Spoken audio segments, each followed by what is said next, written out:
Ngomong-ngomong masalah Aerox Alpha nih Mas. Ya. Kan orang tuh selalu identiknya dengan yang turbo. Betul. Dan turbo ultimate. Betul. Tapi setelah kita mencoba sesi test ride hari ini di sirkuit Sentul, Iya. gue pribadi menemukan beberapa hal unik yang di motor ini. Kalau kalian budgetnya mungkin cukup di Cyber City dan yang standar. Alpha, itu cukup banget tanpa kalian harus maksa beli yang turbo. Tanpa maksa kalian harus tendang pintu. Jadi di video kali ini, gue sama Mas Nugi akan ngebahas beberapa poin yang cukup banget ada di Aerox Alpha. Dan mungkin kita bisa kasih referensi buat apa yang akan dan harus di-upgrade dari motor ini buat memenuhi kebutuhan standar kalian. Iya. Buat daily lah ya Mas. Buat daily pastinya. Buat daily. Nah, detailnya kayak gimana, kita bahas si Aerox Alpha kali ini. Kan udah kita coba ini. Walaupun gue baru coba 2 lap, tapi gue cukup menemukan ternyata ada perbedaan yang cukup signifikan. Bukan di Aerox Alpha dan Turbo, tapi melainkan Aerox Alpha dengan Gen 2 dan Gen 1. Kalau dari gue pribadi Mas, buat teman-teman yang pengen Aerox Alpha, kalau misalkan budget kalian nggak terlalu banyak buat yang turbo, karena menurut gue Aerox yang Alpha, khususnya kayak di depan kita ini yang Cyber City, ini cukup banget. Ternyata setelah gue cobain, responsif dari CCVT-nya nih, dan generasi 3 dari mesin VVA-nya ini ada perbedaan nih Mas. Dari Gen 1, Gen 2, sama yang sekarang Gen 3. Nah kalau dari lu sendiri gimana? Kalau dari gue sendiri emang ngerasain ya, tadi udah nyobain sekitar 9 atau 10 lap gitu, karena sempat ada sesi bebasnya. Itu dari mesinnya memang ini sebelumnya gue udah nyobain Lexi juga touring, dari Semarang ke Jogja, itu masih mirip-mirip. Tenaganya itu 11 sekian horsepower, terus tapi torsinya torsinya tuh yang bener-bener apa ya, istilahnya di-upgrade banget sama Yamaha. Ini.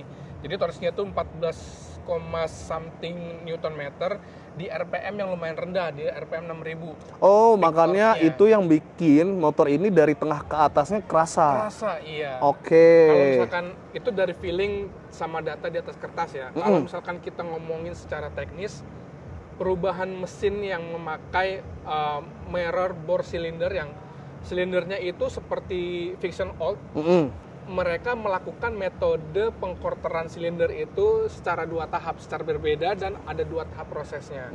Itu yang membuat silinder ini lebih istilahnya lebih murah, tidak semahal 3C1, tapi efek yang dihasilkan itu mirip seperti coating yang punya si 3C1. Makanya itu yang dirasakan di Aerox ini, tenaganya cukup banget. Iya, karena bisa dibilang lebih licin, silindernya lebih licin, pistonnya tuh naik turunnya ringan. Oh, lebih ringan. Nah, jadi minim friksi, itu yang membuat tenaganya dan torsinya juga dikatrol gitu lah. Yang gue rasain lagi di motor ini, karakter CVT-nya ini beda banget nih.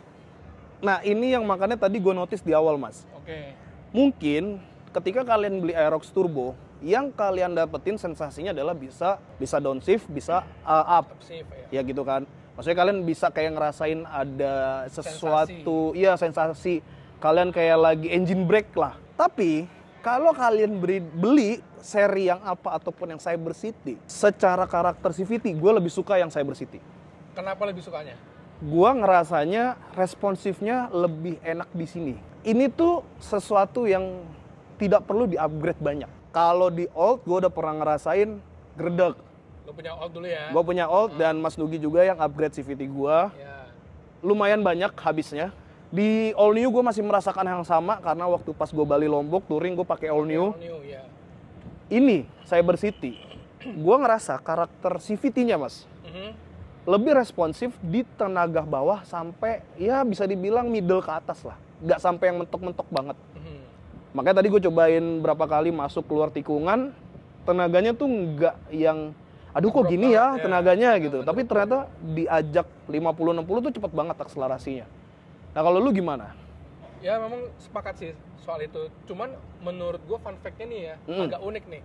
Uniknya tuh tadi gue nanya, setelah kita merasakan perbedaan itu di feeling CVT dan mesinnya, gue nanya apakah CVT-nya itu berubah derajat pulinya atau segala macem. Ternyata pihak Yamaha-nya bilang tadi Pak Ferry, itu nggak berubah.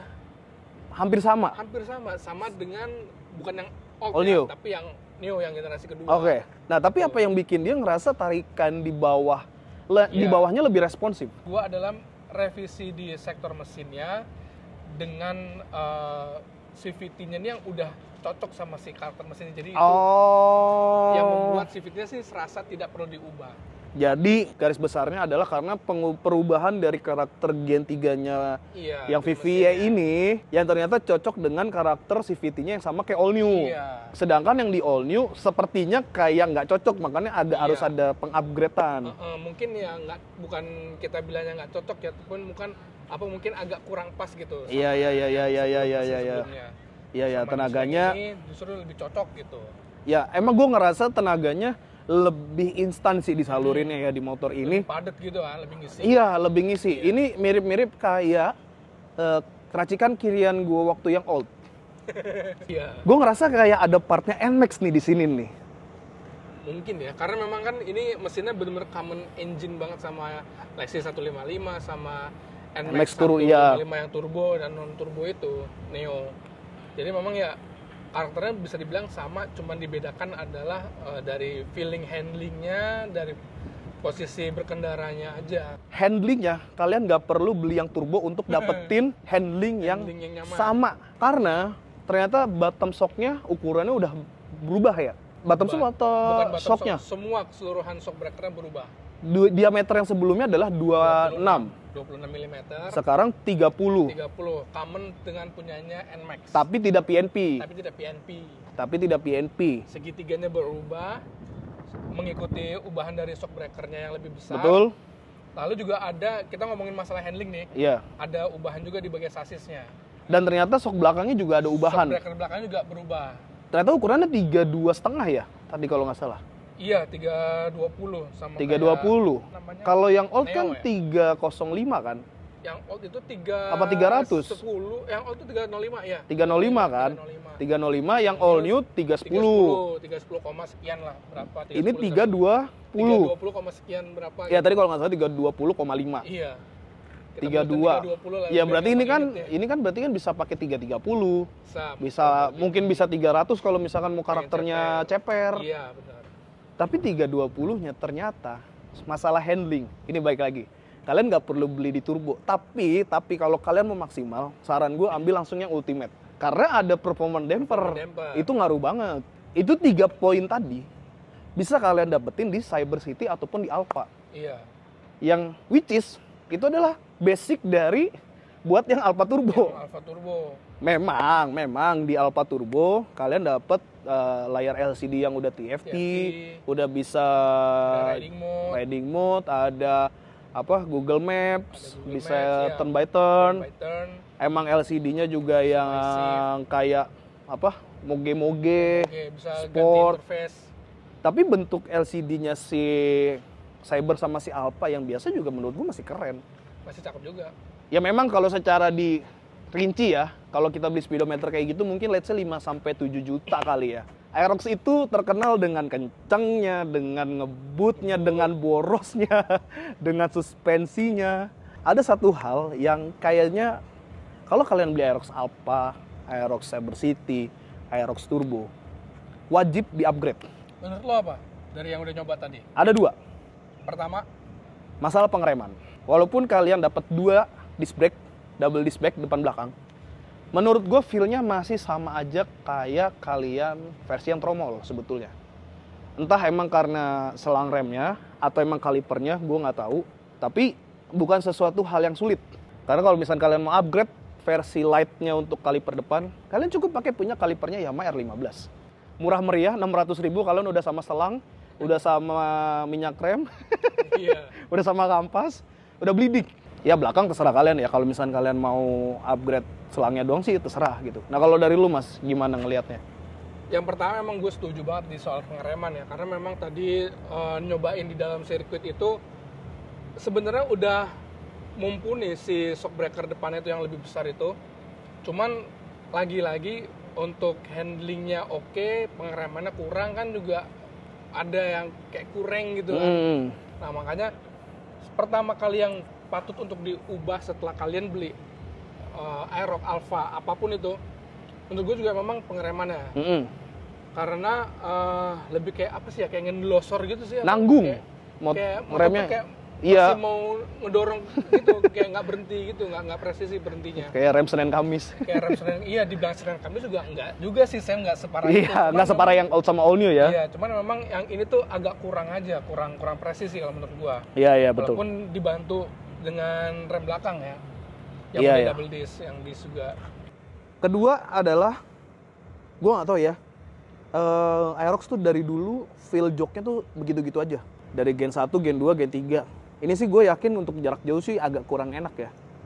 Busanya berarti? Iya. Busanya, bukan konturnya. Jadi itu sih kalau dari gue. Improve-nya masalah di rem depan sebetulnya. Fokusnya adalah di rem nih. Rem depan. Rem. Ya. Remnya rem depan gitu ya? Rem depan. Ya kalau rem belakang sih 1 kaliper, tinggal ganti selang rem juga it's okay, nggak masalah gitu ya. Nah kalau lo ada tambahan lagi nggak Mas? Shock breaker belakang. Iya sih. Kalau dari gua. Harus improve. Jadi shock breakernya Cyber City ini sama dengan turbo, spesifikasinya, spring rate-nya. Kalau yang standar itu beda sendiri. Nah, yang standar itu tadi gue cobain. Jadi gue udah nyoba yang Cyber City, udah nyoba yang Turbo. standar, namanya Turbo Ultimate. Itu begitu pakai yang standar tuh, waduh, kayaknya gimana? Motor tuh kayak goyang gitu aja.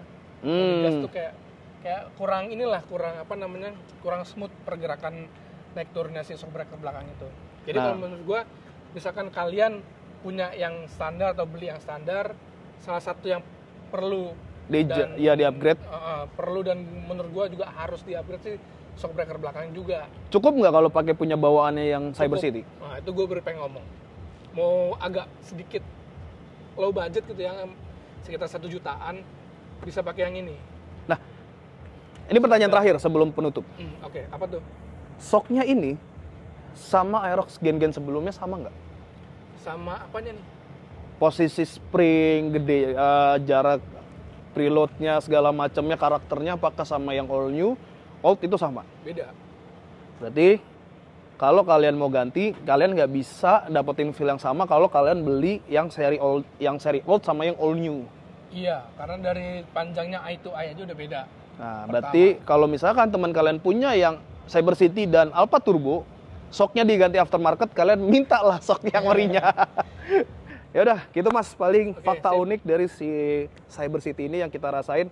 Dan thank you banget sekali lagi buat Panggil Arif yang sudah ngebantu lagi dan lagi. Makasih Arif. Ini mahal nih, videografer kita hari ini mahal. Kita bayarnya bingung ini. Iya lagi, dia udah ngirimin invoice lagi Mas. Aduh. Paling kita cuma bisa infoin buat kalian yang butuh videografer atau fotografer buat wedding, kitanan, pre-wed, terus tunangan, foto produk, apapun pokoknya yang berbau kamera, video. Motor pesawat bisa nggak? Bisa. Oh, bisa. Bisa. Wah, pokoknya palu gada dah kalau di Arif. Siap. IG-nya ya Panggil Arif atau 30 Visual. Itu 31 Visual. Jadi kalian langsung aja kontak ke sana. Harganya sangat-sangat affordable. Ini kita aja bisa bayar pakai 2M. Nggak bercanda. Kalau masalah harga kalian langsung aja ke IG-nya Arif, kalian cek-cek aja tuh portofolionya Panggil Arif sama 31 Visual. Kalau emang kalian cocok, kalian bisa pakai jasa dari Panggil Arif untuk keperluan dokumentasi kalian. Oke, gitu aja dari gue sama Mas Nugi ngebahas fakta unik dari si Aerox Alpha ya. Alpha dan Cyber City. Dari gue Bang Semi. Dari gue Nugi. Kita ketemu di video selanjutnya. See you next video. Bye-bye.